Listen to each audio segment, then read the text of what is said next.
أعوذ بالله من الشيطان اللعين الرجيم. بسم الله الرحمن الرحيم. والحمد لله رب العالمين.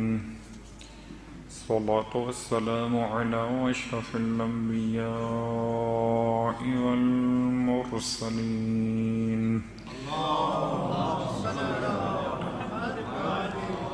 سيدنا أبي القاسم محمد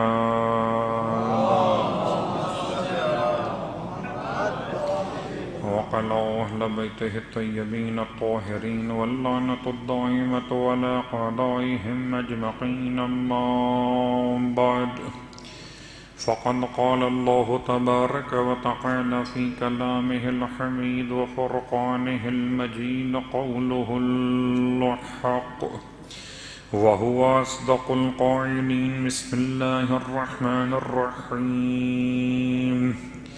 إنما نطعمكم لوجه الله لا نريد منكم جزاء ولا شكورا إنا نخاف من ربنا يوما عبوسا قمطريرا فوقاهم الله شر ذلك اليوم ولقاهم نظرة وسرورا.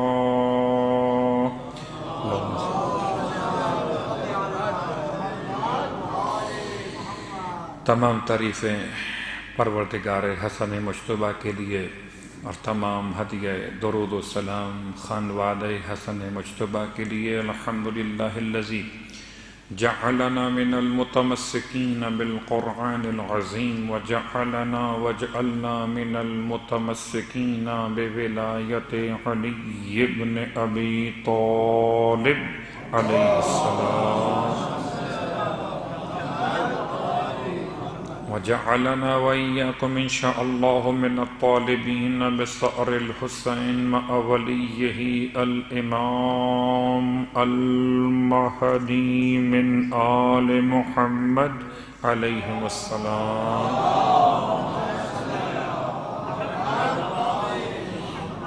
اما بعد، شکر پروردگار حسن مجتبیٰ کہ اس نے بطفیل حسن مجتبیٰ ایک مرتبہ اور موقع عطا کر دیا کہ ہم فرش ولا پر عقیدہ محبت اہل بیت کے ساتھ حاضر خدمت ہیں.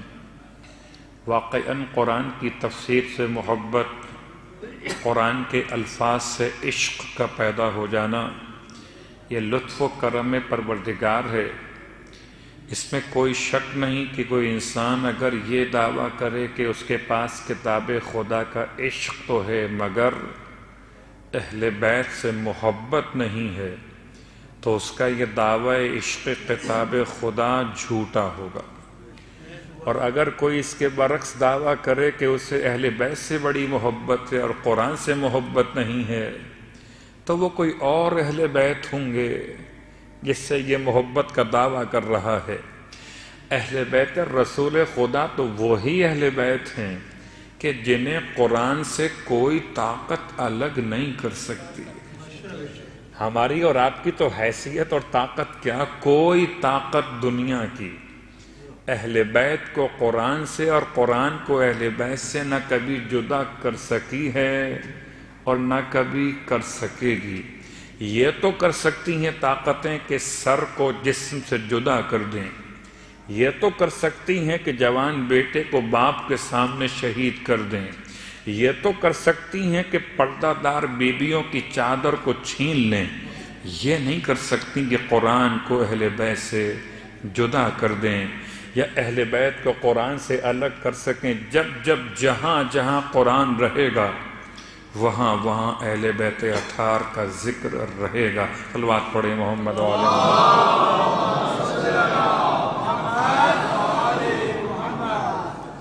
تو خدا کے لطف و کرم کے ساتھ، خدا کے اس احسان کے شکریہ کے ساتھ کہ روزانہ آپ کی خدمت مقدس میں ایک ادنا سے طالب علم کی حیثیت لیے ہوئے اس یقین کے ساتھ حاضر ہوا کرتا ہوں کہ اگر ایک جملہ، ایک حرف، ایک نقطہ بھی شرف قبولیت پا گیا تو نجات کا سامان اسی ایک فرش ولا سے دستیاب ہو جائے گا. ورنہ اعمال کی کوئی حیثیت نہیں ہے. اعمال کی حیثیت کب ہے؟ جبکہ خدا قبول کر لے. اور اگر خدا قبول نہ کرے تو کسی عمل کی کوئی حیثیت نہیں ہے. اپنے ہاتھ سے کاغذ پہ لکھیے 500 ریال، حیثیت ہوگی؟ اپنے ہاتھ سے لکھیے کاغذ پہ 500 درہم، حیثیت ہوگی؟ یہ آپ کے لکھے ہوئے 500 درہم ہیں. جب تک کوئی ادارہ اسے یہ اہمیت نہ دے، جب تک قبول کرنے والی قوت اسے اہمیت نہ دے، تب تک اس کی کوئی اہمیت نہیں ہے. یا مجھے وہ جملہ یاد آتا ہے کہ اگر کبھی اسٹیٹ بینک کسی نوٹ کے بارے میں اعلان کر دے کہ ہم نے اس کو کینسل کر دیا ہے، جب کینسل کر دیا تو ختم ہو گئی بات. ہم یہ سمجھتے ہیں کہ اب بھی لوگ اگر نہ سمجھیں تو کب سمجھیں گے. کرنسی نوٹ آپ کے پاس ہے، اس پر کسی کے سائن ہوئے ہیں، گورنر کے سائن موجود ہیں جو اسٹیٹ بینک کا گورنر ہے. اگر ایک نوٹ کسی کے سائن کے بغیر نہیں چلتا تو تمہارا عمل درود کے بغیر کیسے چلے گا؟ سائن تو ہونے چاہیے. تو میرے اور آپ کے اعمال کی حیثیت کب ہے؟ جبکہ خدا قبول کر لے. اور خدا قبول نہ کرے تو اعمال کی کوئی حیثیت نہیں ہے. انسان ساری زندگی اعمال صالحات کو انجام دے اور خدا قبول نہ کرے. اور خدا قبول کب نہیں کرتا؟ جبکہ شرائط مکمل نہ ہوں. شرائط مکمل نہیں ہیں، ایمان اللہ کی ذات پر نہیں ہے، ایمان روز قیامت پر نہیں ہے، تو خدا ایسے اعمال کو قبول کرتا ہی نہیں. لیکن ان اعمال کی قبولیت کے لیے ہمارے پاس سہارے موجود ہیں. اسی لیے اطمینان رکھتے ہیں کہ خدا قبول کرنے والا ہے، اور ایسا قبول کرنے والا ہے کہ عمل کرنے والا عمل کیے جائے. قُلِ اعْمَلُوا، حبیب کہیے ان سے یہ عمل تو کریں. فَسَيَرَى اللَّهُ عَمَلَكُمْ وَرَسُولُهُ وَالْمُؤْمِنُونَ. اگر تمہیں کسی کو دکھانے کا ہی شوق ہے کہ عمل کوئی دیکھنے والا بھی ہو، تو سورہ مبارکہ توبہ آیت نمبر 105 میں اعلان ہے کہ تم عمل تو کرو. عمل دیکھنے والے خدا کی ذات بھی موجود ہے، رسول خدا بھی موجود ہیں، اور ہر دور میں صاحبان ایمان کی جماعت موجود ہے. گویا میرے عمل کو دیکھنے والے، میرے عمل کا مشاہدہ کرنے والے آپ ہیں کہ نہیں ہیں؟ کوئی اور ہے کہ نہیں ہے؟ مگر خدا دیکھ رہا ہے، رسول خدا دیکھ رہے ہیں، اور زمانے کے امام. صلوات پڑھیں محمد و آل محمد. میں نے آپ سے ایک وعدہ کر لیا تھا، وعدے کو پورا کرنا ہے، اور مجھے بار بار وعدہ یاد دلایا جا رہا ہے کہ وہ وصولی زر کا مسئلہ باقی ہے. مشکل مسئلہ قرض ادا کرنے کا مسئلہ مشکل ہے کہ انسان مقروض ہو تو اس کے لیے کوئی نماز بیان کی جائے، کوئی دعا بیان کی جائے، جیسے دعائے مجیر، جیسے دعائے کمیل خود، حدیث قصہ کی تلاوت خود، تسبیح سیدہ کی تلاوت خود. انسان کے قرضوں کے ادا کرنے کے لیے بہت سارے طریقے توسل کے موجود ہیں. لیکن کبھی ایک مسئلہ یہ بھی آتا ہے کہ ہمارا پیسہ ڈوب گیا، کسی نے قرض لیا تھا اور قرض لے کر وہ واپس نہیں کر رہا. تو بہت اختصار کے ساتھ قرض کی قسمیں ہیں. ایک قرض حسنہ، اس کی بات نہیں ہو رہی. یہ جو بیان کیا جائے گا یہ عمل اس کے لیے نہیں ہے. قرض حسنہ تو دیا ہی اس لیے جاتا ہے کہ جب سامنے والے کے پاس گنجائش ہو جائے گی، دینے قابل ہو جائے گا تو وہ آپ کو دے دے گا. ورنہ یہ نیکی حسنتن، یہ اردو کا حسنہ نہیں ہے، یہ عربی کا حسنہ ہے. حسنتن کا مطلب کیا ہے؟ نیکی. یہ قرض نہیں ہے، یہ قرض بطور نیکی کے ہے. جیسے مثال، اور مثال میں یہ مسئلہ بھی آ گیا کہ لوگ سوال کیا کرتے ہیں، خاص طور سے پردیس کے رہنے والے مومنین، کہ ہم کیا اپنے وطن میں اپنا فطرہ بھیج سکتے ہیں؟ تو شرعی مسائل کے لحاظ سے علماء جواب دیتے ہیں کہ فطرہ کسی ایک شہر سے دوسرے شہر میں منتقل کرنا. تو پہلا مسئلہ کہ اس شہر میں خود اگر محتاج مسکین لوگ موجود ہیں تو آپ منتقل نہیں کر سکتے، یا منتقل کرتے ہوئے اگر فطرے میں کوئی نقصان واقع ہو جائے، کہیں ضائع ہو جائے تو ضامن کون ہوگا؟ ذمہ دار کون ہوگا؟ یا اور دیگر مسائل کیا فطرے کی رقم کو کرنسی کے عنوان میں تبدیل کر سکتے ہیں؟ یہاں کرنسی کا نام کچھ اور ہے اور آپ کے وطن میں کرنسی کا نام کچھ اور ہے، تو یہ تبدیلی آپ کے اختیار میں بھی ہے کہ نہیں ہے؟ تو جب تک فطرہ نیت کرنے کے بعد نکال دیا جائے، یعنی عید کی رات میں فطرہ آپ نے نیت کر کے الگ کر دیا، اب یہ آپ کی ملکیت نہیں رہا۔ جب آپ کی ملکیت نہیں رہا تو اب اس پر آپ کا تصرف نہیں ہو سکتا، اسے بھیجنا، تبدیل کرنا یہ ممکن نہیں ہے۔ ہاں، اس سے پہلے قرض حسنہ کے نام سے آپ چاہیں تو یہ رقم آپ ٹرانسفر کر سکتے ہیں، ابھی فطرہ نہیں ہے، ابھی قرض حسنہ ہے، آپ نے وطن بھیج دیا۔ قرض حسنہ کے نام سے آپ کے وہاں پر جو نمائندگان ہیں، جو خاندان کے لوگ ہیں، انہوں نے اس کو پہنچا دیا قرض حسنہ کے نام سے۔ اب جب عید کا چاند نمودار ہو گیا تو آپ نے نیت کی کہ جو قرض حسنہ میں نے دیا تھا میں اس کو فطرے میں منہا کرتا ہوں، قربتاً الی اللہ۔ تو دونوں باتیں ہو گئیں، ایک تو تبدیلی کا مسئلہ بھی آسان ہو گیا، یہاں سے بھیجنا بھی آسان ہو گیا، اس کے بعد نیت جب آپ نے فطرے کی تو وہاں مستحق تک وہ پہلے سے پہنچا ہوا تھا۔ صلوات پڑھیں محمد وآل محمد۔ تو خاص طور سے ماہ رمضان شروع ہونے کے بعد آپ فطرہ نکالنے کا مسئلہ اپنے مقام پر، لیکن منتقل کرنا تو قرض حسنہ بات تھی۔ قرض حسنہ کے نام سے حسنتن کا مطلب ہے نیکی۔ جب آپ نے کسی کو یہ والا قرض دیا ہے تو اس میں کوئی گواہ ہو کہ نہ ہو، اس میں لکھت پڑھت ہو، لکھوایا گیا ہو، سائن لیے گئے ہوں، کوئی ڈاکومنٹ تیار کیے گئے ہوں یا نہ کیے گئے ہوں، یہ قرض حسنہ ہے۔ اگر وہ نہ دے سکا تو اس پر شرعاً کوئی ذمہ داری واقع نہیں ہوگی۔ یہ سمجھنے کے بعد انسان کو چاہیے کہ قرض کے معاملات کو آگے بڑھائے۔ اس کے بعد یہ وہ والا قرض ہے جس کے لیے قرآن نے کہا وَأَقْرِضُ اللَّهَ قَرْضًا حَسَنًا، اور تمہیں چاہیے کہ اللہ کو قرض حسنہ دیا کرو۔ اللہ تم سے قرض مانگ رہا ہے۔ اللہ اکبر، کتنا عجیب سخت ترین جملہ ہے۔ اللہ تم سے قرض مانگ رہا ہے، مگر کون سا والا قرض؟ قرضاً حسنا، وہ والا قرض جو ایک نیکی کے طور پر کسی مومن کی امداد کے عنوان میں کیا جاتا ہے۔ اب ایک ہے قرض جو حسنہ نہیں ہے بلکہ قرض واجبہ ہے، واجب الادا ہے، واپس دینا ہے اسے۔ اس قرض کے لیے لازم ہے کہ انسان گواہوں کو بھی رکھے اور قرض دیتے ہوئے کوئی ایسی تحریر کو ضبط میں لائے کہ تاکہ بعد میں جب مطالبہ کیا جائے تو انسان کے پاس کوئی دلیل موجود ہو۔ یہ طریقہ شرعاً لازم ہے۔ انسان ایسا نہیں کہ مومن نے آپ سے قرض مانگا، آپ نے وہ والا قرض دے دیا جو واجب الادا ہے۔ مومن لینے والا سمجھ رہا تھا میں وہ قرض دے رہا ہوں جو قرض حسنہ ہے، تو اب ایک لحاظ سے یہ بری ذمہ ہو گیا اور یہ مشکل میں آ گئے دینے والے۔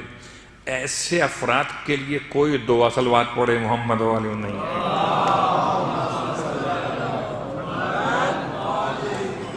کچھ دعائیں ایسی ہوتی ہیں کہ جو قبول نہیں ہونے والی ہوتی ہیں، یا بعض گروہ ایسے ہیں دعا مانگنے والوں کے جن کی دعا قبول نہیں ہو سکتی۔ ان میں سے ایک مثال ایسے انسان کی جو گھر میں بیٹھ کے اللہ سے روزی مانگے کہ اٹھوں گا نہیں، ہلوں گا نہیں، تو کھلا دے، تو ایسے کی دعا قبول نہیں ہو سکتی۔ خدا نے انسان کو ذمہ دار بنایا ہے، نظام کو نظام اسباب قرار دیا، سبب بنا ہے، اٹھیے جائیے کمائیے کھائیے، آپ بیٹھ کے دعا مانگ رہے ہیں۔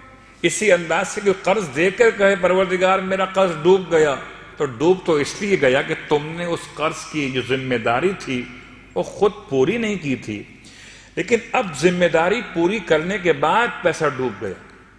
تو داؤد رقی راوی کا نام ہے اور کتاب کا حوالہ ہے حیات القلوب جلد نمبر 2، اردو زبان میں دستیاب ہے، آپ پڑھ سکتے ہیں۔ امام جعفر صادق علیہ السلام کے زمانہ مقدس، امام کی بارگاہ میں آ کے داؤد نے سوال کیا۔ داؤد کہتے ہیں کہ میرا پیسہ مولا کسی کے پاس قرض کے طور پر تھا، وہ ڈوب گیا۔ اب یہ پیسہ واپس کیسے آئے؟ وہ مومن نماز پڑھے ادائے قرض کی، جس نے قرضہ لیا ہوا ہے، تو خدا اس کے لیے سبب بنائے کہ وہ قرضہ اس کے لیے آسان ہو واپس کر دینا، یہ الگ موضوع ہے، تو ہم اس کی بات نہیں کر رہے۔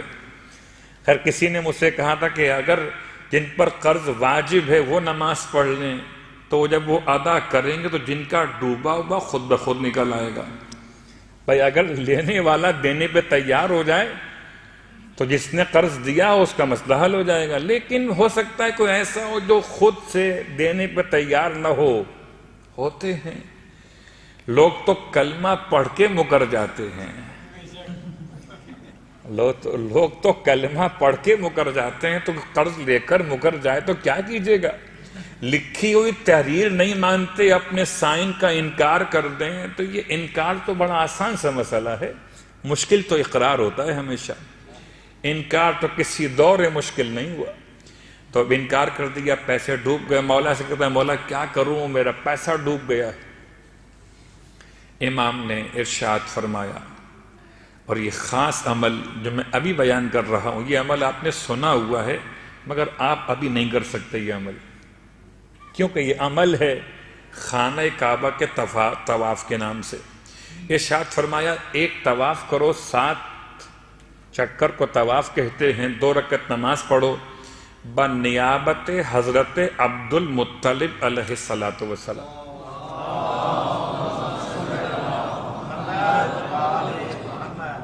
اور ایک طواف 2 رکعت نماز بنیابت حضرت آمنہ علیہ السلام، اور ایک طواف اور 2 رکعت نماز بنیابت حضرت فاطمہ بنت اسد سلام اللہ علیہ۔ یہ 3 طواف، اختلاف ہو سکتا ہے، کوئی آپ کو 5 بیان کرے، کوئی 7 بیان کرے، جتنا زیادہ نیابت خانوادہ معصومین کیجئے تو عیب نہیں ہے، بلکہ عیب کو چھپانے کا طریقہ ہے، مشکلات کے حل کا راستہ ہے۔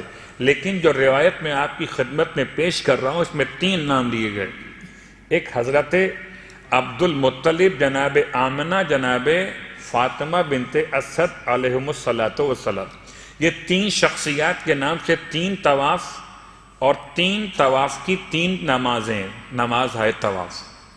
یہ اگر کوئی انسان نیت کیا ہوگی کہ طواف بنیابت حضرت عبد المطلب برائے وصولی قرض یا برائے وصولی زر بجا لاتا ہوں قربتاً الی اللہ، خود اپنے لیے کر رہے ہوں تو یہ آپ اپنی نیت کیجئے، کسی کی نیابت کر رہے ہوں تو فلاں کی نیابت میں کرتے ہیں اس کے نام لیجئے، یا آپ یہاں رہتے ہوئے کسی کو سعودیہ فون کیجئے، وہ مکے کے اندر ہو کہ بھائی میری طرف سے آپ یہ طواف کر لیجئے، وہ پوچھے کتنے پیسے دیں گے تو الگ موضوع ہے، اس میں اجرت ہو سکتی ہے، شرعاً اجرت ہو سکتی ہے کہ اگر آپ کے پیسے ڈوبے ہوئے مل گئے تو مجھے کیا خدمت کا عنوان نصیب ہوگا، یہ الگ موضوع۔ لیکن جیسے طواف نساء کوئی بھول جائے اور واپس آ جائے تو اپنے کسی عزیز کو، قریب کو جو وہاں موجود ہو، رہتا ہو، اس کو فون کر کے طواف نساء کی نیابت کروا سکتا ہے، نہیں کروائے گا، واجب ہے،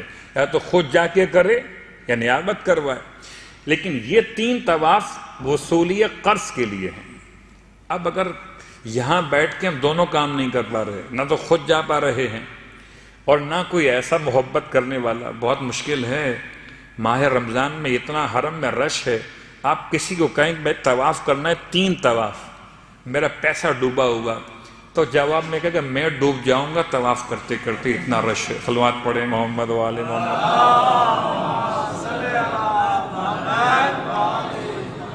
تو کوئی ایسا طریقہ بتایا جائے کہ جو یہاں بیٹھے بیٹھے آپ کا کام بھی ہو جائے اور فون کی زحمت بھی نہ ہو اور سامنے والا کو تیار نہ ہو تو آپ کا مسئلہ حل نہیں ہوگا۔ تو اس کے لیے سورہ مبارکہ بقرہ آیت نمبر 40، یا بنی اسرائیل اذکروا نعمتی التی انعمت علیکم وآوفوا بعہدی اوف بعہدکم وإیایا فارہبون، آیت نمبر 40، آیت نمبر 41، وآمنوا بما انزلت مصدقا لما معکم ولا تکونوا اول کافر بہ وَلَا تَشْتَرُوا بِآيَاتِي ثَمَنًا قَلِيلًا وَإِيَّايَ فَاتَّقُونَ، آیت نمبر 42۔ وَلَا تَلْبِسُوا الْحَقَّ بِالْبَاطِلِ وَتَكْتُمُوا الْحَقَّ وَأَنْتُمْ تَعْلَمُونَ۔ 3 آیات ہیں سورہ بقرہ کی، آیت نمبر 40، 41 اور 42، 40، 41، 42۔ یہ 3 آیات 40 دن تک پڑھنا ہے۔ کتنے دن تک؟ 40 دن تک، اور 111 مرتبہ پڑھنا ہے۔ کتنی مرتبہ؟ 111 مرتبہ، 40 دن تک 3 آیات سورہ بقرہ کی۔ اس عمل کو انجام دینے کے بعد پھر اس سے مطالبہ کریں کہ جس کو آپ نے قرض دیا ہے۔ وہاں داؤد رقی کہتے ہیں کہ میں نے یہ عمل انجام دیا کہ 3 طواف کیے، ان نمازوں کے ساتھ جو طواف کی نمازیں تھیں بنیابت مخصوص، تو کہتے ہیں جیسے ہی میں فارغ ہو کر ابھی مسجد حرام کے باہر بھی نہ گیا تھا، میرا مقروض قرضہ ادا کرنے پر تیار ہو گیا، پیسے واپس کرنے پر آمادہ ہو گیا۔ اسی انداز سے سورہ مبارکہ البقرہ کی 3 آیات ہیں کہ جو انسان کے وصولی زر اور وصولی قرض کے لیے علماء نے بیان کی۔ صلوات پڑھیں محمد و آل محمد۔ کیا لیا؟ تو یہ 3 آیات وصولی قرض کے لیے، وصولی زر کے لیے، مگر 40 دن کا عمل ہے، اور 111 مرتبہ تلاوت کرنا اول و آخر درود تو لازم ہے، اس کے بغیر تو کوئی دعا قبول نہیں ہوتی۔ تو انشاءاللہ خدا مشکلات کو حل کرنے والا ہے، اطمینان رکھیے۔ اگر کبھی ایسا ہوا بھی ہے تو انشاءاللہ برکت قرآن مجید اور برکت وارثان قرآن یہ مسئلہ حل ہو جائے گا۔ اور کوئی مسئلہ ایسا ہے ہی نہیں جو مسئلہ اور رہ جائے علی کا نام لینے کے بعد بھی۔ تو اب ہماری بات یہاں سے آگے بڑھ جائے، کیونکہ بہرحال ابھی ہم بہت دور کھڑے ہوئے ہیں انسان کو تلاش کرتے ہوئے۔ کبھی ایمان کی بات ہوتی ہے، کبھی فطرت کی بات ہوتی ہے، کبھی ایمان کے مسائل کی بات ہوتی ہے، اور ایمان کے مسائل کی بات میں کچھ باتیں ابھی باقی ہیں۔ ایمان کی اقسام بھی آپ کے سامنے آ چکی ہیں، ایمان کی ایک حیثیت بھی کچھ واضح ہوئی ہے کہ ایک ہے اعتقادی اور بنیادی حیثیت کہ آپ یہ عمل کیوں کر رہے ہیں، نماز کیوں پڑھ رہے ہیں۔ اگر ایمان بنیاد نہ ہو تو نماز نہیں پڑھیں گے۔ تو ایک تو ایمان کی حیثیت ہے اعمال اعتقادی اور جو بھی اعمال انجام دی جاتے ہیں ان کے لیے بنیادی حیثیت ہے۔ ایک ایمان خود اپنے مقام پر اصالت رکھتا ہے، ایمان کا ثواب الگ سے اپنے مقام پر بھی ہے۔ ایمان کی 2 حیثیتیں ہو گئیں۔ ایک حیثیت مجھے اور آپ کو، بڑا عمدہ جملہ ہے، کتنا کمزور ایمان ہے، اتنا کمزور ایمان ہے کہ جو مجھے 2 رکعت نماز کے لیے بستر سے مصلی پہ نہ لا سکے، وہ مجھے امام زمان کے لشکر میں کیسے پہنچائے گا۔ اتنا کمزور ایمان بھی۔ صلوات پڑھے محمد و آل محمد۔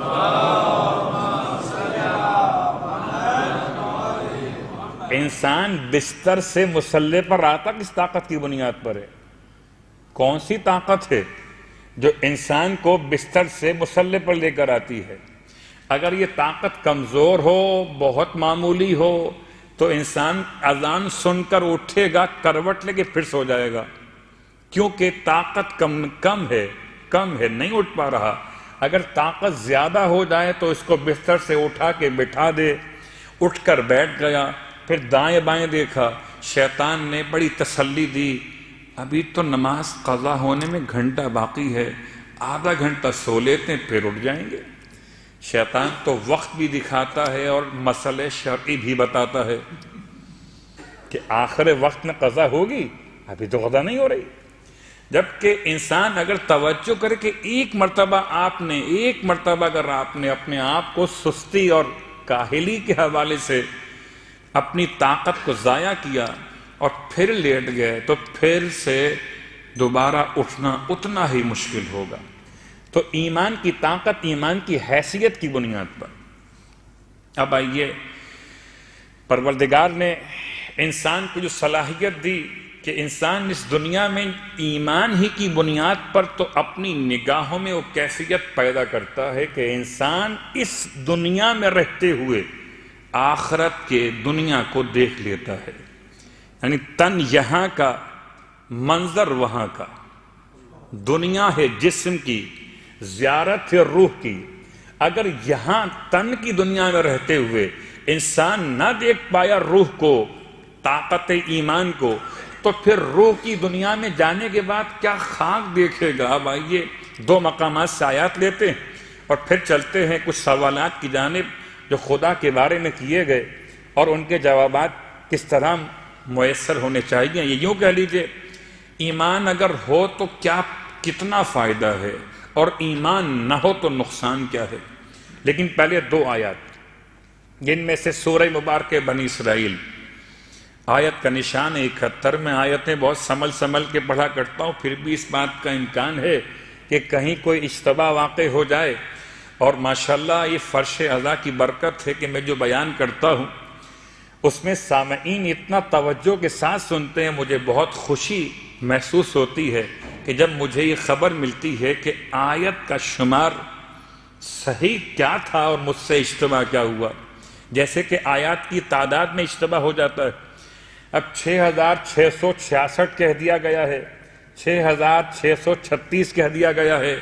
اصلاً کیا ہے؟ 6388 ہے یا 6336 ہے. اس میں اختلاف بھی ہو سکتا ہے اور اشتباہ بھی. صلوات پڑھیں محمد و آل محمد.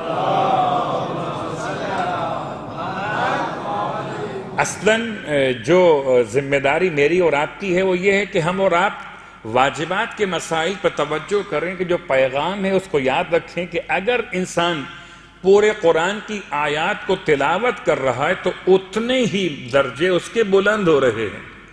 اب جتنی فیگر پہنچے گی آیات کی تعداد کی اتنے اس کے درجے بلند ہوں گے. لیکن بہرحال یہ آیت تو بہت مشہور ہے.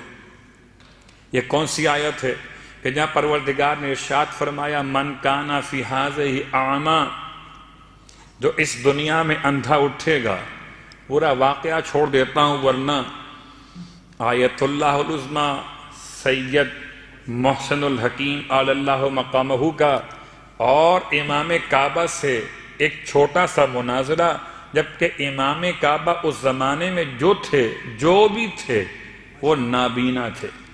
من کانا فی ہذہ اعمی، اصل موضوع کیا؟ وہاں پر یہ نہیں تھا، وہاں پر موضوع یہ تھا کہ فرق ان دونوں میں کیا ہے. ان دونوں میں کیا ہے؟ ایک امام کعبہ ہیں، ایک آیت اللہ محسن الحکیم ہیں، مکتب تشیع کے نمائندے. دونوں میں فرق کیا ہے؟ کہ فرق ایک ہے. فرق کس نے بیان کیا؟ خود امام کعبہ نے. ایک فرق ہے، باقی کوئی فرق نہیں ہے. یہ علماء کی بات ہو رہی ہے، یہ عوام کی بات نہیں ہو رہی. کہ ہم مانتے ہیں صرف تنزیل قرآن کو، تعویل کو نہیں مانتے. اور آپ حضرات جو ہیں وہ تعویل قرآن کو مانتے ہیں تنزیل کے ساتھ ساتھ. بس یہ فرق ہے. ہم تعویل کو نہیں مانتے اور آپ تعویل کو مانتے ہیں، اتنا سا فرق ہے. یہ جواب سننا تھا یا تو خاموشی رہتے، مگر مرج وقت خاموش ہو جائے تو بولے گا کون پھر؟ آپ نے ارشاد فرمایا اگر ہم نہ ہوتے تو آپ جہنم میں جاتے. ہم نہ ہوتے تو آپ جہنم میں جاتے. تو یہ پروٹوکول جو اتنا بڑا منصب کے اعتبار سے کیا گیا تھا، دونوں شخصیات اپنے اپنے مکتب کی بہت بڑی شخصیات، دراسی کا موضوع بن گیا. یہ آپ نے کیسے کہہ دیا؟ کیا بات کر دیا آپ نے؟ یہ ارشاد فرمایا سورہ مبارکہ بنی اسرائیل میں لکھا ہوا ہے من کان فی ھذہ اعمی. تنزیل کہتی ہے کہ جو اس دنیا میں اندھا ہوگا وہ آخرت میں بھی اندھا اٹھے گا. تنزیل یہ کہتی ہے. تو تنزیل کا مطلب جیسے قرآن ہے ویسے مان لو، اس میں کوئی توجیہ تلاش نہ کرو، کوئی تعویل مت نکالو. جیسے قرآن ہے ویسا مان لو. تو قرآن کے ظاہری معنی یہ ہیں کہ جو یہاں پہ اندھا ہے وہاں بھی اندھا ہوگا. ہم ہیں تو آپ کچھ ہوں گے وہاں. کہ تعویل یہ ہے کہ جو دنیا میں خدا کے نور کو، خدا کے وجود کو نہ پہچانے، جو ایمان نہ رکھتا ہو، جو ایمان کی آنکھیں بند رکھے، وہ آخرت میں بھی اندھا اٹھے گا۔ اور اسی لیے قرآن مجید نے سورہ مبارکہ طٰہٰ میں آیت نمبر 126 میں جب اٹھایا جائے گا ایک شخص کو اندھا بنا کر، تو وہ پوچھے گا پروردگار لما حشرتنی اعمیٰ، تو نے مجھے اندھا کیوں اٹھایا؟ وقد کنت بصیرا، جبکہ میں دنیا میں تو آنکھیں رکھتا تھا۔ ایک انسان جو قیامت میں اٹھے گا اندھا بن کر، وہ خدا سے پوچھے گا پروردگار کیا بات ہے، میں دنیا میں تو بینا تھا، مجھے یہاں اندھا کیوں اٹھایا؟ بینا کا مطلب وہ ظاہراً تن کو دیکھتا تھا، مگر نہ خدا پر ایمان رکھتا تھا اور نہ کائنات کے پیدا کرنے والے کو دیکھ پایا تھا۔ تو خدا کی طرف سے ایک لطف و کرم ہے کہ انسان کی 2 آنکھیں نہیں 4 آنکھیں ہیں۔ صلوات پڑھیں محمد و آل محمد۔ سب کی 4 آنکھیں تعصب نہیں ہے کہ میں کہوں اپنے والوں کی 4 ہیں باقیوں کی 2 ہیں، سب کی 4 آنکھیں ہیں۔ اب سب کی جب 4 آنکھیں ہیں تو اب مرضی ہے کہ کوئی اپنی 4 کھول کے رکھے، کوئی 4 ہی بند کر دے، کوئی 2 کھول کے رکھے اور 2 بند کر دے۔ ایک ہیں 2 آنکھیں جو ظاہر کو دیکھتی ہیں۔ جب کسی نے مولا سے پوچھا تھا مولا کہ آپ نے خدا کو دیکھا، کہ آپ نے خدا کو دیکھا ہے؟ امام فرمایا جس کو دیکھا نہیں ہو اس کی بندگی نہیں کرتا۔ تو راوی نے حیران ہو کے پوچھا کیا واقعاً آپ نے خدا کو دیکھ لیا؟ امام فرماتے ہیں خدا کو ان آنکھوں سے نہیں دیکھا جاتا، بلکہ دل کی نورانی آنکھوں سے خدا کو دیکھا جاتا ہے۔ تو جس نے خدا کو دیکھنا ہو اسے چاہیے دل کی آنکھیں کھول لے۔ اسی لیے مجلس حسین ہے، اسی لیے ذکر آل محمد ہے کہ یہ دل کی آنکھوں کو کھولنے کا ذریعہ ہے۔ ہمارے پاس وہ سرما ہے، محبت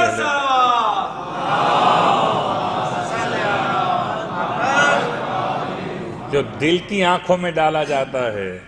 یہ آنکھیں تو ابو بصیر کی نہیں ہیں، ابو بصیر اندھے ہیں۔ عجیب جملہ ہے، ابو باصر نہیں، ابو بصیر۔ باصر اور ہے، بصیر اور ہے۔ بڑی آسان سی مثالیں ہیں۔ یہ گھر ایسا ہے کہ اس گھر پر اگر میمونہ آ جائیں حبشہ کی رہنے والی تو فضہ چمک جائیں۔ اس دروازے پر اگر کوئی آ جائے بیچارہ تو پھر مسلمان نہیں سلمان ہو جائے۔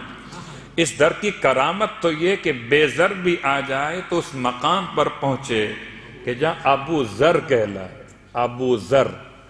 اور اسی مقام کی بات کہ جہاں ابو بصیر کون؟ امام کے ایسے صحابی جو آنکھوں سے نابینا ہیں، مگر جو امام کو پہچان لے وہ نابینا کب ہے؟ لوگ کہتے ہیں ہم نے امام کو نہیں دیکھا، قسم بخدا کون سا ایسا جو کہتا ہے میں نے امام کو نہیں دیکھا؟ بتائیں دل کی آنکھوں سے امام کو دیکھا؟ صلوات پڑھیں محمد و آل محمد۔ نہیں دیکھا۔ اب ضد نہ کیجئے گا کہ ان آنکھوں سے دیکھنا اور ہے، پردہ غیبت ہے ان آنکھوں کے لیے، پردہ غیبت ہے ان آنکھوں کے لیے، پردہ شہود ہے ان آنکھوں کے لیے۔ امام پردہ غیب میں وجود کے لحاظ سے نہیں ہے، آپ کا وجود تو موجود ہے، آپ ہر مقام پر ہر پکارنے والے کی آواز پر چلے آتے ہیں، ہر جگہ ایسے ہی آتے ہیں جیسے پکارنے والا اپنے امام کو خلوص کے ساتھ پکارتا ہے۔ اب کوئی اگر سوال کرے کیسے ممکن ہے کہ ہر جگہ پہنچ جائیں، تو اتنا یقین شیطان پر ہے کہ ہر جگہ بہکا دیتا ہے۔ تو اگر شیطان دشمن خدا ہو کر ہر جگہ بہکا سکتا ہے تو امام بندہ پروردگار ہو کر کے ہر جگہ سنبھالنے نہیں آ سکتے؟ صلوات پڑھیں محمد و آل محمد۔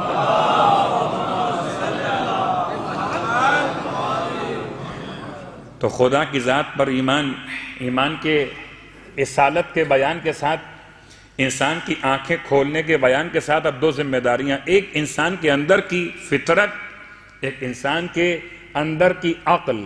فطرت جذبے کا نام ہے اور عقل یہ کہتی ہے بڑی چھوٹی سی مثالیں ہیں، اور گرچہ یہ توحید کی باتیں ایسی ہیں جو ہمیشہ بیان ہوتی رہی ہیں، مگر ہمیشہ لوگوں نے باتیں بنائی ہیں کہ یہ خدا کا تصور تو جاہلوں کا تصور ہے، الیاذ باللہ من ذالک۔ جی وہ انسان کے جہالت سے فائدہ اٹھاتے ہوئے موہوم وہم، خدا کا وہم ڈال دیا گیا۔ یا خدا کے تصور کے بارے میں ایک اور جملہ کہ یہ اصلاً یہ ان افراد کی کوشش ہے کہ جو چاہتے ہیں کہ عوام کو لگا دیں اس کام میں کہ نماز پڑھو، روزہ رکھو، حج کرو، اور ہم اپنا کام کرتے رہیں گے، یا سامراجی طاقتوں کا دیا ہوا تصور خدا۔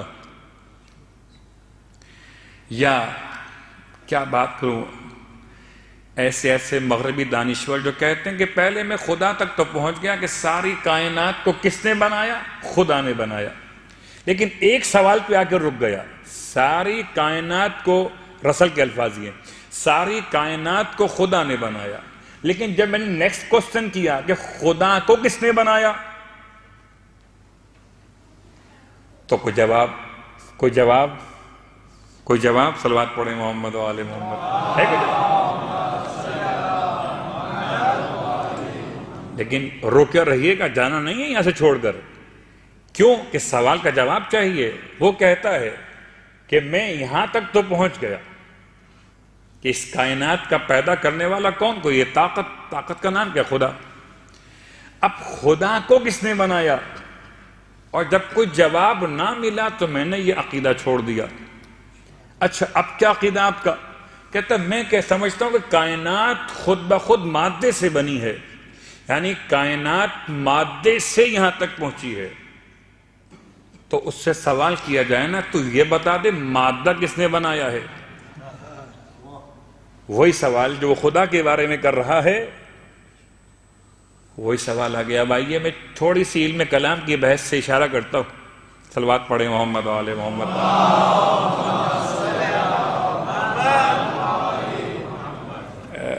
ایک چھوٹی سی کتاب ہے جس کا نام ہے 11واں باب، کتاب کا نام 11واں باب ہے، باب ہادی عشر۔ یہ بہت چھوٹی سی کتاب ہے، عقائد کی بہت بڑی کتاب نہیں ہے، لیکن مختصر کتاب میں بہت بڑی باتیں لکھی ہیں۔ یا تو دور لازم آتا ہے یا لازم آئے گا تسلسل، یا دور یا تسلسل، یا یوں کہا جائے، اس کو آسان کر دیتا ہوں، دور کیا ہے اور تسلسل کیا ہے۔ ایک ہے الفابیٹ میں اے کو کس نے بنایا؟ اے کا خالق کون کا؟ بی، ٹھیک۔ کیا بی کا خالق کون ہے؟ کا سی کا خالق کون کا؟ ڈی۔ تو ہم کہاں تک چلے؟ اینڈ کیا ہے؟ زیڈ۔ اب زیڈ کا خالق کون ہے؟ تو زیڈ کا خالق واپس اے بن گیا اگر، تو یہ ہو گیا دور، راؤنڈ، سرکل ہو گیا۔ اور سرکل میں گھومیں گے، چکر آئیں گے، خدا سمجھ میں نہیں آئے گا۔ اس لیے ہماری زبان میں سے کہتے ہیں دور باطل ہے، عقیدے میں دور باطل ہے کہ واپس جہاں سے چلے تھے وہیں پہنچ گئے۔ اور پھر ایک بات اور، ہم نے اگر کہا زیڈ کا خالق جو ہے وہ اے ہے، اور اس سے پہلے ہم جب چلے تھے تو ہم کیا کہتے تھے؟ اے کا خالق کون ہے؟ بی۔ تو اے ایک وقت میں خالق بھی ہے، مخلوق بھی ہے۔ اے ایک وقت میں خالق بھی ہے، مخلوق بھی ہے۔ خوب، مخلوق کس کی ہے؟ بی کی، خالق کس کا؟ زیڈ کا۔ دور آ گیا، پہنچے خدا تک؟ نہیں پہنچے نا۔ اب آئیے ایک اور سلسلہ ہے۔ اب اگر زیڈ کے بعد اور آگے چلیں تو کہاں جائیں گے؟ ہم واپس نہیں آتے، اے پر نہیں آتے، اے سے لے کے زیڈ تک پہنچے، آخر تک پہنچ گئے، ہے کچھ کے بعد کیا آگے؟ تو یا تو یہ سلسلہ کہلاتا ہے تسلسل، جہاں کوئی اینڈ نہیں ہے، کوئی اینڈ نہیں ہے، کہاں جائیے گا؟ پتھر کس نے بنائے؟ مثلا حیوان نے، حیوان کس نے بنائے؟ انسان نے، انسان کس نے بنائے؟ اب آگے چل رہے ہیں آپ، کوئی اینڈ ہوگا اس کا؟ جب کوئی اینڈ نہیں ہے، اس کا نام ہے تسلسل، جہاں خدا نہیں ملنے والا۔ اور کسی ایک مقام پر پہنچ گئے کہ ان سب کا پیدا کرنے والا کون ہے؟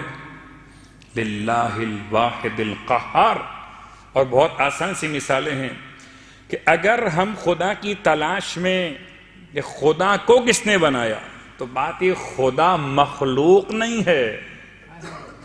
اس سے پوچھا اگر مادہ ہی خدا ہے تو بتا مادہ کس نے بنایا؟ کہتا مادہ کسی نے بنایا نہیں ہے، وہ ہمیشہ سے ہے۔ تو ہم بھی یہی کہتے ہیں خدا ہمیشہ۔ صلوات پڑھے محمد و آل محمد۔ فرق کیا ہے؟ مادہ لاشعور ہو کر اگر اتنی باشعور کائنات بنا دے اور تیری سمجھ میں بات آ جائے ایک غیر مسلم دانشور، تو کیا خدا باشعور، خدا عالم اور علیم اور حکیم سمجھ میں نہیں آ رہا؟ تو آہستہ آہستہ باتیں آگے بڑھیں گی، اور ایمان کے مراتب پر پہلا فائدہ انسان کا خدا پر ایمان لانے کا فائدہ کیا ہے؟ کیا ملتا ہے؟ تو سب سے پہلے انسان کو جو فائدہ ملتا ہے خدا کی ذات پر ایمان لانے کا پہلا فائدہ کہ اسے ایک امید پیدا ہو جاتی ہے۔ آئیے اس لفظ کو میں آسان کروں، آپ کو لیے چلتا ہوں خدمت امام جعفر صادق علیہ السلام کی بارگاہ میں۔ صرف لفظ امید تک کی بات ہے، باقی وضاحت الگ کرنا پڑے گی مجھے۔ بہت مشہور روایت ہے، آپ نے بہت بار سنی کہ وہ شخص ہے آ کے پوچھتا ہے امام سے، دہریہ ہے، اس انداز کا انسان ہے جو خدا کو نہیں مانتا، کہتا ہے مجھے بتائیے خدا کا ثبوت کیا ہے، خدا کے وجود کی دلیل کیا ہے؟ امام فرماتے ہیں خدا کے وجود کی دلیل تم بتاؤ کہ تم کرتے کیا ہو؟ کہ میں سفر کرتا ہوں پانی کا، کشتی میں بیٹھ کر جاتا ہوں۔ کہ کبھی ایسا ہوا کہ کشتی طوفان کے بھنور میں آ گئی ہو؟ کہ بالکل ایسا ہوا۔ کہ ایسا بھی ہوا کبھی کہ چاروں طرف موت دکھائی دے رہی ہو؟ کہ ایسا بھی ہوا ہے بعض اوقات۔ کہ اس وقت میں تمہیں امید تھی کہ 1% ہی صحیح، 1% ہی صحیح، شاید کہ تم بچ جاؤ، شاید کہ کوئی راستہ نجات کا نکل آئے۔ کہتے ہیں ہاں، اتنے خراب موسم اور ماحول میں جب بالکل موت سامنے دکھائی دے رہی ہو، آنکھوں کے 99% موت دکھائی دے رہی ہو، مگر 1% تو حیات کی امید تھی۔ امام کہتے ہیں اسی امید کا نام تو خدا ہے، اسی امید کا نام تو خدا ہے۔ ایک امید عقیدے کے بارے میں، ایک امید ایمان کی یہ کہ انسان میں اور آپ بیٹھے ہوئے ہیں، پوچھئے کیوں بیٹھے ہیں آپ یہاں، کیوں بیٹھے ہیں؟ اگر خدا پر ایمان نہ ہو تو آپ کا بیٹھنا بیکار ہے یہاں پر۔ آپ کو امید ہے کچھ ملے گا۔ صلوات پڑھے محمد و آل محمد۔ یعنی محنت کرنے والا اگر جاب کر رہا ہو کسی ایسے ادارے میں جہاں اسے پتہ ہے کچھ نہیں ملنے والا، تو جاب نہیں کر سکے گا۔ انسان خدمت یا ملازمت یا محنت کرتا ہی وہاں پر ہے کہ جہاں اسے امید ہو کہ میرے اعمال کو کوئی قبول کرنے والا ہے، کہ اس کی حیثیت ہے، کوئی اس پر مجھے بہترین اجر و ثواب دینے والا ہے۔ خدا پر ایمان انسان کے اعمال کی اہمیت کو بڑھا دیتا ہے۔ نمبر 1، خدا پر ایمان انسان کو مکر و فریب اور دھوکے سے بچا لیتا ہے۔ خدا پر ایمان انسان کو عزت عطا کرتا ہے، ایسی عزت میں آپ سے کہوں کہ آپ فلاں کے غلام ہیں، آپ کہیں گے نہیں میں غلام نہیں، میں آزاد ہوں۔ ہر ایک کی غلامی عیب ہے، مگر جب آپ سے کہا کہ آپ غلام پروردگار ہیں، عبد خدا ہیں، تو خدا تو پھر خدا ہے، ہم تو خدا کے ولی کے غلام بنے ہوئے۔ 1000 جانیں گرامی فدائے نام علی، علی امام منست و منم غلام ہے۔ صلوات پڑھے محمد و آل محمد۔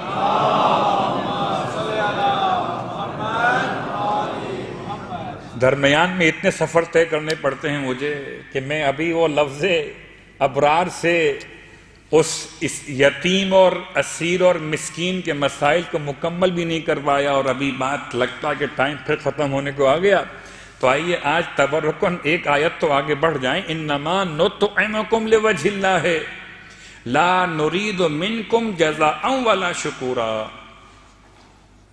اس آیت کا ترجمہ کیا ہے؟ یہ تو آپ نے بہت بار سنا ہوا ہے۔ انما قالو، اس کے پس پردہ لفظ قالو، وہ کہتے ہیں، کیا کہتے ہیں وہ؟ انما نطعمکم، ہم جو تمہیں کھانا کھلاتے ہیں وہ صرف کس کے لیے؟ لوجہ اللہ، اللہ کی ذات کے لیے، اللہ کے چہرے کے لیے۔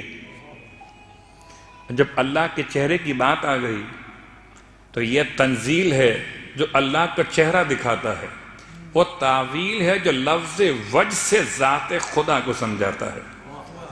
اور خدا کا بڑا احسان ہے، بڑا احسان ہے کہ برادران اسلام میں مولائے متقیان کے نام کے ساتھ علیہ السلام نہ لگا سکے تو کہتے کرم اللہ ہو، کچھ تو وجہ علی میں ایسا کمال ہے کہ خدا کا کرم وہیں پر۔ صلوات پڑھے محمد و آل محمد۔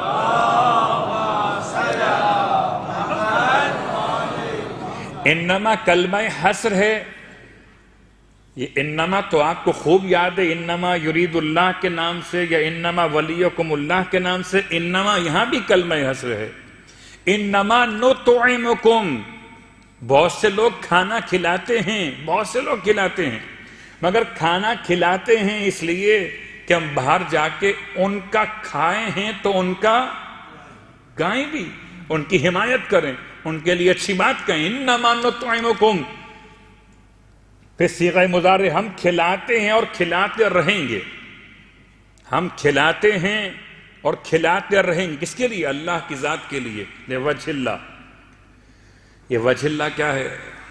چھوٹی سی مثال میں آپ کی خدمت عرض کروں کہ میری اور آپ کی عبادتیں اگر میں آپ کو سنانے کے لیے 2 رکعت نماز پڑھوں تو آپ مجھے کیا دیں گے؟ کیا دیں گے؟ وہ کل آپ نے ایک ربائی پڑھی تھی کہ منگتوں سے مانگتا ہے تو کیا ملے گا، مانگنا ہے تو مولا سے مانگ، ایسی تھا نا؟ صلوات پڑھے محمد و آل محمد۔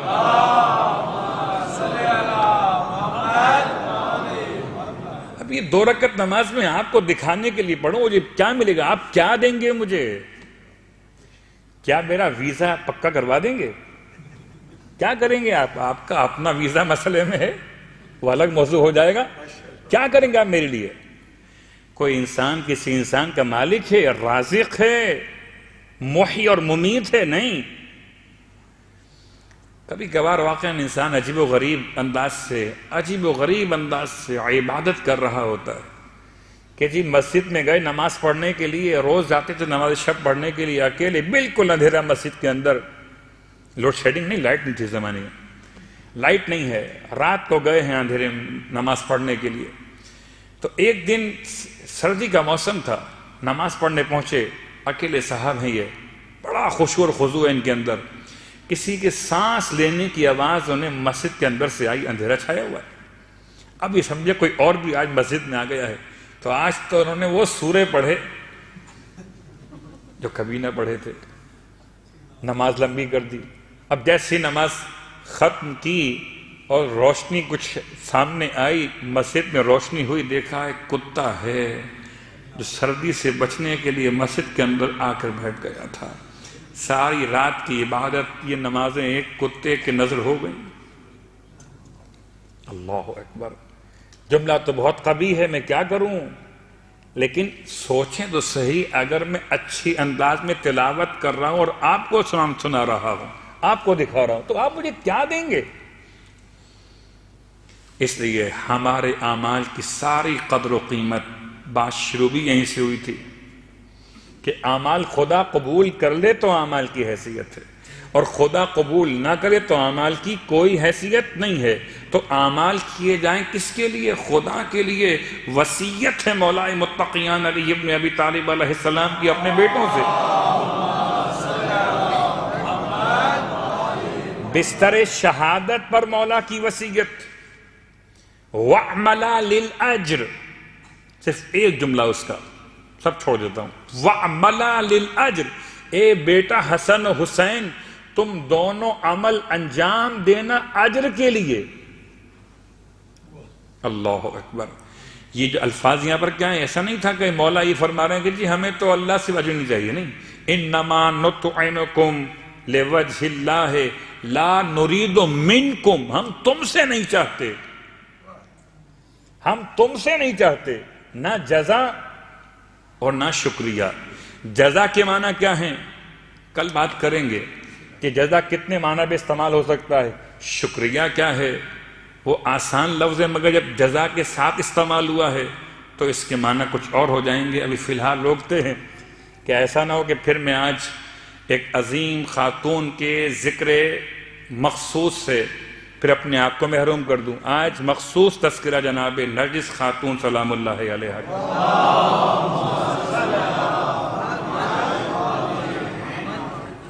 یہ تو بہت معروف شخصیت میں سے ہیں، اتنی معروف شخصیات میں سے ہیں کہ کوئی انسان کسی اور کا نام پہچانے کہ نہ پہچانے، ہماری جانیں قربان ہو جائیں، ہمارے ماں اور باپ قربان ہو جائیں، ہماری اولاد اور ہماری تمام اموال قربان اس عظیم خاتون کے صرف نام کی حرمت پر، جسے خدا نے زمانے کے امام کی ماں قرار دیا. ہم جس زمانے میں رہتے ہیں ہمارے زمانے کے امام کی والدہ کا اسم گرامی اور ان کے حالات و واقعات سے آج اپنی مجلس کو رونق اس طرح بخشیں کہ جب کسی کی ماں کا نام لیا جاتا ہے تو بہرحال بہت سے دروازے محبت کے اور کھل جاتے ہیں. مولا کی ماں کے واقعات و حالات کیا ہیں؟ تاریخ شاہد ہے کہ اصلاً اسم گرامی ہے ملیکہ. ملیکہ بیٹی ہیں یشوع کی، اور یشوع بیٹے ہیں قیصر روم کے، اور یہ ماں کی طرف سے شمعون ابن حمون الصفا وصی عیسیٰ علیہ السلام کے نسل سے اور نسب سے ملی ہوئی ہیں. باپ کے لحاظ سے قیصر روم سے اور ماں کے لحاظ سے شمعون کے خاندان سے. اس اعتبار سے دونوں خانوادے بالکل واضح ہیں، باپ کے لحاظ سے بھی اور ماں کے لحاظ سے بھی. جب یہ ملیکہ نامی خاتون 13 برس کی ہو گئی تو ان کے دادا نے ان کا نکاح ان کے چچا زاد بھائی سے کرنے کا ارادہ کیا، اور تمام تر اس وقت کے احبار کو، رہبانیین کو اور اس وقت کے عیسائی علماء کو سب کو بلایا گیا. بڑی محفل سجائی گئی، تخت ہے، نکاح تیار ہے، اور جس سے نکاح منعقد ہونا ہے اس کو بھی بلایا گیا. وہ نوجوان وہاں موجود ہے، اور ابھی چاہتے تھے کہ ارادہ کریں کہ اچانک اس محفل میں تخت گر پڑا، اور تخت کا وہ حصہ گرا جہاں دولہا بیٹھا ہوا تھا، اور دولہا ایسے گرا کہ شدت ضرب سے بے ہوش ہو گیا. اب آپ سوچئے کہ اگر یہ پورا ماحول ایسا ہو تو پھر یہ نکاح تو یقیناً نہیں ہو سکا. ایک دفعہ یہ واقعہ ہوا. اس کے بعد سیکنڈ ٹائم پھر کچھ عرصے بعد قیصر روم نے اپنی اس پوتی کا نکاح پھر اپنے دوسرے پوتے کے ساتھ، اس کے چچا زاد بھائی کے ساتھ کرنے کا ارادہ کیا. پھر دوبارہ وہی انتظام کیا گیا، اور اب کے بالکل وہی ہوا. جیسے ہی نکاح کی تقریب شروع ہوا چاہتی تھی، تخت گر گیا، اور پھر دولہا کو چوٹ لگی. تو اس کے بعد یہ بالکل سلسلہ ختم کر دیا گیا، نہیں کوئی اور مسئلہ ہے. کہتے ہیں یہ تو ایک طرف ہوا، اور پھر جناب ملیکہ خاتون نے ایک خواب دیکھا، اور خواب میں حضرت عیسیٰ علیہ السلام کی آمد کو اپنے نانا پر نانا یا ان کے اور سلسلہ نسب میں جناب شمعون کی زیارت کی. شمعون حضرت عیسیٰ علیہ السلام کی خدمت میں، اور ایک بڑی نورانی سی کرسی ہے جس پر ختم یہ مرتبہ صلی اللہ علیہ وآلہ وسلم تشریف ہے. اور حضرت عیسیٰ علیہ السلام سے اللہ کے رسول فرماتے ہیں کہ آپ کی اس بیٹی کے لیے ہم اپنے اس بیٹے کا رشتہ مانگتے ہیں. اور اشارہ کیا حضرت ابو محمد امام حسن عسکری علیہ السلام کی طرف. یہ سب وہاں موجود ہیں، پورے 12 ائمہ وہاں موجود ہیں. 12 کا مطلب 12ویں امام کی آمد ابھی پوشیدہ ہے، لیکن بحیثیت نور سب وہاں موجود ہیں. اور حضرت عیسیٰ علیہ السلام اور آپ کے تمام حواریین جو خاص خدا کی بارگاہ میں مقرب تھے وہ سب موجود ہیں. یہ حالت خواب میں اللہ کے رسول نے رشتہ مانگا، اور حضرت عیسیٰ نے شمعون سے فرمایا کہ شمعون مسیحی خاندان علوی خاندان سے مل جائے تو ہمارے خاندان کا شرف بلند ہو جائے گا۔ کچھ تو خاص بات تھی، خدا نے 4 انبیاء کو زندہ رکھا ہے۔ یہ 4 انبیاء امام زمان کی آمد کے منتظر جیسے آپ منتظر ہیں، اور یہ 4 انبیاء امام کے لشکر میں، امام کے انصار میں شامل۔ ان میں سب سے بڑا نام، اس سے پہلے آپ سن چکے ہیں، پورا نظام مملکت مولا کا کیا بننے والا ہے؟ حضرت عیسیٰ علیہ السلام، ان 4 میں سے ایک، حضرت خضر، حضرت الیاس، حضرت ادریس علیہم السلام۔ ایک کی غیبت کو 7000 سال ہوئے، ایک کی غیبت کو 7500 سال ہو چکے، ایک کی غیبت کو 4000 سال اور ایک کی غیبت کو 2000 سال مکمل ہوئے۔ ان سب کی زندگی پہ یقین ہے، مگر امام زمانہ کے بارے میں کہتے پیدا ہوں گے۔ یہ کیوں نہیں کہتے کہ عیسیٰ پیدا ہوں گے؟ نہیں، عیسیٰ پیدا ہو چکے، پردے غیب میں ہیں۔ تو جو خدا عیسیٰ کو پردے غیب میں رکھ سکتا ہے، وہ خدا امام زمانہ علیہ السلام کو بھی پردے غیب میں رکھ سکتا ہے۔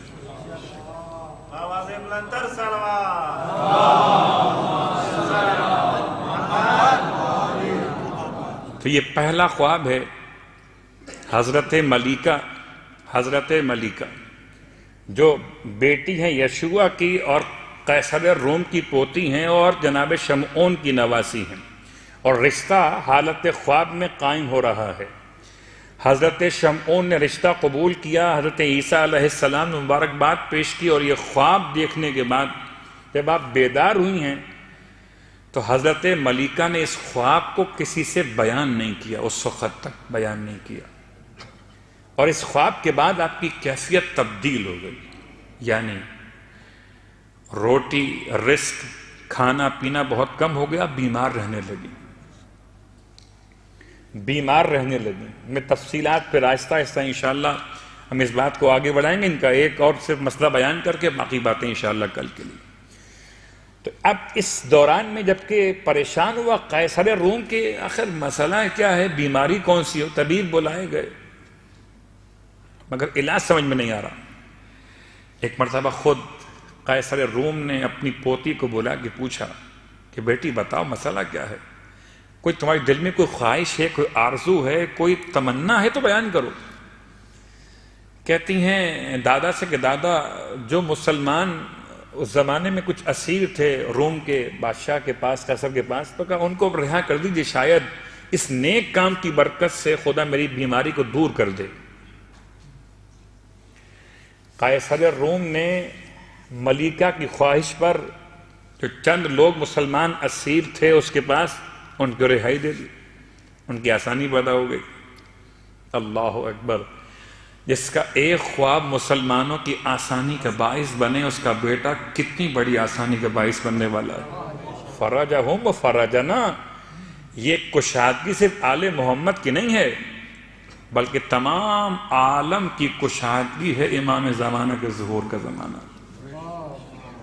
ٹھیک، اب اس کے بعد بڑا وقت گزر رہا، کوئی طبیعت بہتر ہو گئی، ایک خواب پھر آپ نے دیکھا، اور وہ خواب کیا دیکھا؟ خواب یہ دیکھا کہ جو اس خواب میں دیکھا تھا، خود ملیکہ نے ابو محمد کی زیارت کی تھی نا، مولا کی 11ویں امام کی، جب سے خواب دیکھا تھا ان کی محبت دل میں جاگزیں ہوئی۔ یہ بالکل ایسے جیسے ختیجہ طاہرہ کے دل میں ختمی مرتبت کی محبت ہے، ایسے ملیکہ خاتون کے دل میں ابو محمد کی محبت ہے۔ ایک اور خواب دیکھا آپ نے، کیا خواب دیکھا؟ دیکھا یہ کہ وہ شہزادی کونین جناب سیدہ فاطمہ الزہرا سلام اللہ علیہا، جناب مریم علیہ السلام موجود ہیں، اور حضرت مریم کے ساتھ ملیکہ اپنے آپ کو دیکھتی ہیں کہ وہ تمام خواتین جو مقدس ہیں وہ موجود ہیں، اور پھر نورانی شخصیت کا تعارف شہزادی کا کرایا گیا۔ یہ کون؟ کہ یہ سیدہ نساء العالمین۔ تو جب تعارف ہوا کہ یہ وہ ہیں کہ جن کے گھر میں رشتہ قائم کیا گیا ہے، تو ملیکہ کہتی ہیں میں بے اختیار حالت خواب میں دوڑ کر قدموں سے لپٹ گئی کہ یہ وصال کب نصیب ہوگا، کب میں خدمت امام میں پہنچوں گی۔ کب یہ ماحول سے نکل کر وہاں پہنچوں گی. بڑی محبت سے ارشاد فرمایا بی بی نے کہ یہ وقت بھی آئے گا تم پہلے حلقہ اسلام میں داخل ہو جاؤ. جو تاریخ بیان کر رہا ہوں کہ ایک ظاہری اعتبار سے مسئلہ ہے، ایک باطنی اعتبار سے مسئلہ ہے. پھر شہزادی کونین کے دستے مبارک پر جو آپ کے کلمات تھے حلقہ اسلام کے عنوان سے وہ قبول کیے گئے. اور اب تیسرا خواب حضرت ملکہ کا، اس میں خواب میں کسی نے آپ کو خبر دی کہ آپ کو جانا کیسے سامرہ اپنے آپ کو پہنچانا کیسے. ایک خاتون باعفت طیب و طاہر خاتون وہ اپنے آپ کو سامرہ کیسے پہنچائے گی؟ کا پہنچانے کا طریقہ یہ ہے کہ تمہارا جو دادا ہے وہ عنقریب مسلمانوں سے کسی ایک مسئلے پہ جنگ کرنے والا ہے. جب لشکر تیار ہو روم کا اسلام کے خلاف اور بغداد پر چڑھائی کرے تو تم شامل ہو کر کنیزوں کی شکل میں اس لشکر کے ساتھ نکل جانا. واقعاً کتنا مشکل کام ہے. امام کی محبت میں، امام کی خدمت میں جانے کے لیے کتنے بادشاہوں نے اپنی بادشاہی چھوڑی ہے اور کتنی شہزادیوں نے کنیزی کا روپ اختیار کیا. ان میں ایک جناب ملکہ خاتون ہے. ان کو کہا گیا کہ آپ کا نام اب عربی لحاظ سے ہوگا، روم کا نام نہیں ہوگا. اب اپنے آپ کو آپ ملکہ نہیں کہو گی، آپ اپنے آپ کو نرگس کہو گی، کیونکہ گاف عربی میں ہوتا نہیں ہے تو نرجس بنے گا اس کی لحاظ سے، نرجس خاتون. لیکن عزیزو، ایک طرف زمانے کے امام کی ماں 11ویں امام کی خدمت میں پہنچیں گی، بغداد کیسے پہنچیں گی اور امام تک کیسے پہنچیں گی، اور ایک طرف دل چاہتا ہے آج صرف ایک جملہ کہوں اس ماں کے لیے جس نے اپنے یتیم کے جسم نازنی کو پامال دیکھا تھا. کربلا کے میدان میں ہر شہید کی لاش تو امام اٹھا کے لائے تھے اور ایک خیمہ مخصوص کیا گیا تھا. اس خیمے میں لاشیں لا کے رکھی جاتی تھی. اس خیمے کو ایک گنج شہیدہ کا نام دیجئے کہ جہاں امام لاشیں لا کر رکھتے تھے. ایک لاش ایسی بھی لائے ہیں سب سے الگ انداز، سب سے منفرد انداز سے لائے ہیں. نہ تو گھوڑے پہ رکھ کر لائے ہیں، نہ ہاتھوں پہ اٹھا کے لائے ہیں. یہ کوئی گٹھری ہے جسے کاندھے پر رکھ کے رکھتے. اور جیسے ہی قریب خیمہ پہنچے میرے مولا آواز دی، بھابی آئیے آپ کا قاسم واپس آ گیا. رونے والوں، جناب فروہ قریب آئی ہیں کہ کہاں قاسم کو دیکھیں، کہاں پر لائے مولا. قاسم دکھائی نہیں دیتے، مولا قاسم کہاں پر. امام نے گٹھری کو اتارا کاندھے سے اور جیسے ہی ابا کی اس دامن کو کھولا ہے، گٹھری کو کھولا ہے، لاش کے ٹکڑے رکھے ہوئے تھے. ماں کا عجیب حال تھا. ایک مرتبہ بچے کی لاش پہ گر پڑی، منہ چوم کے فرمایا، بیٹا دادی زہرا کو ماں کا سلام کہنا. بیوہ کے پاس ایک ہی فدیہ تھا، اگر اور بھی کوئی ہوتا تو اسے بھی قربان کر دیتی. رونے والوں، ایک جملہ اور سنیے گا، بات تمام کر دوں. خدا مجھے اور آپ کو نصیب کرے کربلا مولا کی زیارت. مجلس اعلیٰ منعقد تھی. ایک مرتبہ حرم کی مجلس میں خطیب پڑھ رہے تھے، محمد علی خراسانی مجلس پڑھتے پڑھتے یا مہدی خراسانی مجلس پڑھ رہے تھے. تو ایک روایت پڑھی، جب میرا مولا جناب قاسم کی لاش کے ٹکڑے لا کے رکھے، اکبر کی لاش کو جب بعد میں لائے، دونوں لاشوں کے بیچ میں میرا مولا بیٹھ گیا. ایک ہاتھ اکبر کی لاش پہ رکھا، ایک ہاتھ قاسم کے ٹکڑوں پہ رکھا. ایک مرتبہ اوپر آسمان کی طرف نگاہ کی، پروردگار سے فریاد کی، پروردگار حسین غریب ہو گیا. یہ روایت پڑھی تو اتنا گریا، مولا کا حرم تھا، لوگ روتے روتے بے ہوش ہو گئے. کہتا ہے خطیب میں اپنے مقام پر رہائش گاہ پہ واپس پلٹ کر آیا اور جب حالت خواب بستر خواب پر پہنچا تو خواب میں کسی معظمہ کی زیارت ہوئی.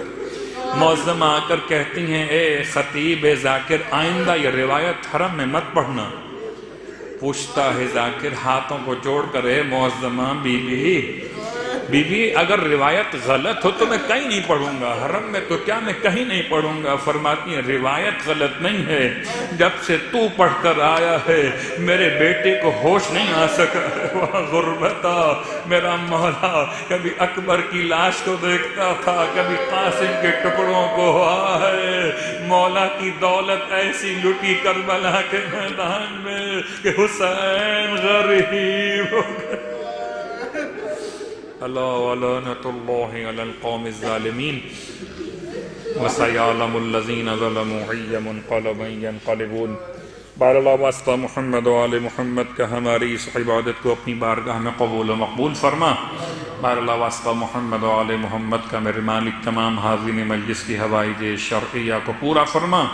بار اللہ واسطہ محمد و آل محمد کا پروردگار کوئی غم نہ دے سوائے غم آل رسول کے۔ بار اللہ واسطہ محمد و آل محمد کا میرے مالک حاضرین میں خاص طور سے جنہوں نے التماس کی ہے، جو بیمار ہیں انہیں شفاء کاملہ عطا فرما۔ ہمارے ایک نمازی نوازش بھائی بیمار ہیں، پروردگار واسطہ محمد و آل محمد کا ان کو شفاء کاملہ عطا فرما۔ بار اللہ واسطہ محمد و آل محمد کا مرنے سے پہلے کربلا معلیٰ کی زیارت نصیب فرما، مرنے کے بعد کربلا والوں کی شفاعت نصیب فرما، جنت میں کربلا والوں کے قدموں میں غلاموں کو جگہ نصیب فرما۔ بار اللہ واسطہ محمد و آل محمد کا امام زمانہ علیہ السلام کے ظہور میں تعجیل فرما۔ ہم سب کو، ہمارے مرحومین کو امام کے غلاموں میں شامل فرما۔ ایک مرتبہ سورہ الحمد کی تلاوت، 3 مرتبہ سورہ اخلاص کے ساتھ آج کی افطار من جانب برادر علی رضا لیلانی، روشن علی، ان کے مرحومین اکبر علی، جعفر علی، برکت علی، گلشن بانو اور تمام مرحومین لیلانی فیملی اور دھارسی فیملی، مرچنٹ فیملی کی مرحومین، پونا والا فیملی کی مرحومین، ہیمیر فیملی کی مرحومین اور ناتھانی فیملی کے مرحومین کو یاد فرماتے ہوئے تمام ارواح مومنین مومنات، تمام شہدائے ملت کے لیے ارسال فرما دیجیے۔ بسم اللہ الرحمن الرحیم، الحمد للہ رب العالمین، ایاک نعبد و ایاک نستعین، صراط المستقیم صراط الذین انعمت علیہم غیر المغضوب علیہم ولا الضالین۔ ربنا تقبل منا انک انت السمیع العلیم بجائے محمد وآلہ المعصومین۔ 2 دن کی نماز قضائے عمری جماعت کے ساتھ ہوتی ہے۔ یہ جماعت کی نماز جماعت کے طریقے پر ہوتی ہے، جیسے کہ جماعت کے نماز کے احکام ہیں اس لحاظ سے ہوتی۔ جو انشاءاللہ اپنی نماز قضا کر چکے ہیں ان کے لیے ایک بہت اچھی ایک کیفیت ہے عبادت کی۔ اپنے لیے یا اپنے والد مرحوم یا والدہ مرحوم یا کسی مرحوم یا مرحومہ کے لیے پڑھنا چاہیں نماز قضائے واجب ان کی، تو نماز 2 دن کی قضائے عمری جماعت کے ساتھ ہوگی۔ خدا میرے اور آپ کے اعمال قبول فرمائے برحمتک یا ارحم الراحمین۔